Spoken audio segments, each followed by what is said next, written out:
Yavatmal NP. School of genius स्कूलच्या पूर्व प्राथमिक आणि प्राथमिक विभागात स्वातंत्र्य दिनानिमित्त झेंडावंदन नर्सरी ते 5वी पर्यंतच्या मुलांचे भाषण, ऑलिम्पियाडच्या परीक्षेमध्ये प्रावीण्य मिळवलेल्या मुलांचे बक्षीस वितरण अशा विविध प्रकारचे कार्यक्रम घेण्यात आले। या कार्यक्रमामध्ये नर्सरी ते 5वी पर्यंतचे विद्यार्थी, विद्यार्थ्यांचा पालकवर्ग तसेच शाळेच्या एच.एम. प्रणाली पवार आणि शाळेचे संचालक गोकुल पवार तसेच शाळेच्या शिक्षिका इत्यादी उपस्थित होते।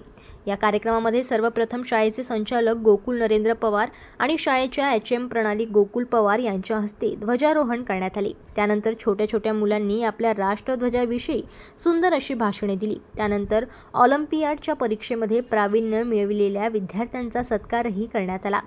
एन.पी. स्कूल ऑफ जीनियसच्या एच.एम. प्रणाली पवार आणि शाळेचे संचालक गोकुल पवार यांच्या हस्ते प्रावीण्यप्राप्त विद्यार्थ्यांचा सत्कार करण्यात आला।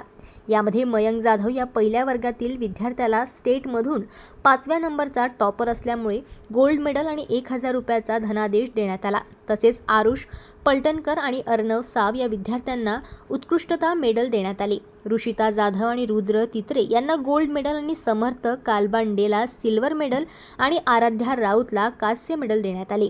या कार्यक्रमाचे सूत्रसंचालन सुवर्णा भोयर, पूजा भोयर यांनी केले। कार्यक्रमाला प्रवीणभाऊ भोंगाळे यांनी आपली प्रार्थनीय उपस्थिती दर्शविली। कार्यक्रमाच्या यशस्वीतेसाठी शिक्षक व कर्मचाऱ्यांनी परिश्रम घेतले।